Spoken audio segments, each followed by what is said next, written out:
This tutorial is for Mobius assessment, lesson number 5, question number 2. Suppose 15 students took an exam and their scores are in the chart below.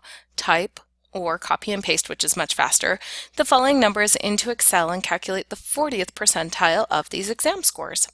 So we're going to come over here and just highlight all of these, which is much faster, and Control C or Command C, depending on if you have a Mac or a PC, and then Command V or Control V to paste it over into Excel.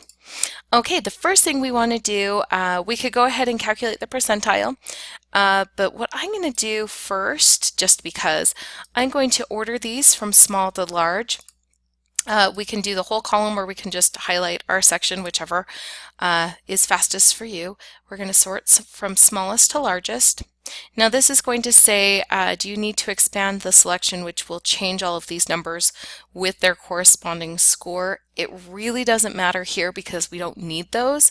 So it doesn't matter what you choose. You can say yes or no. In fact, you probably don't even need to copy that in the first place, so you could leave it. Now we want to look for the percentile. And we could calculate this by hand, but it is so much faster to just let Excel do this for us. So we're going to get it to calculate for us by typing in equals and type in percentile, and we have a couple of options. I'm just going to choose the percentile right there. If you choose the EXE, it will be off a little bit. Don't worry about that one, just do the percentile. Okay, now it's asking the range or our array of what we're going to be finding the percentile for. So we one left click, hold it, and then drag so it selects all of it, and then press comma, and it asks for the percentile we're looking for, which is the 40th percentile, and we need to change that to a decimal. So we'll move the decimal over 2 places, so it's 0.4. We can close the parenthesis, but Excel knows that there's enough in there, so it will calculate it without the parenthesis for us. So our 40th percentile is 68.8. Now the next one says that of the 15 students, there were how many students that scored higher than the 40th percentile. So we'll come back to our data, and the reason we arranged this from low to high is now I can see where that percentile lands in all of our scores. So it is falling right here in between these two scores.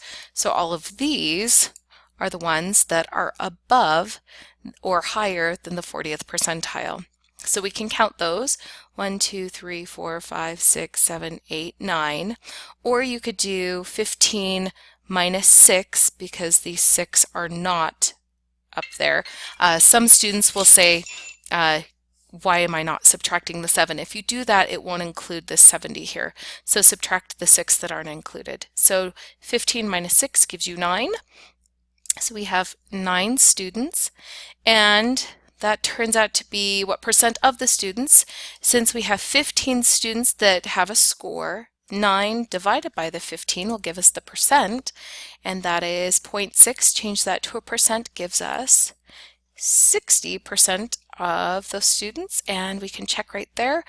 And I hope that helped you with your question number 2. Good luck on your homework.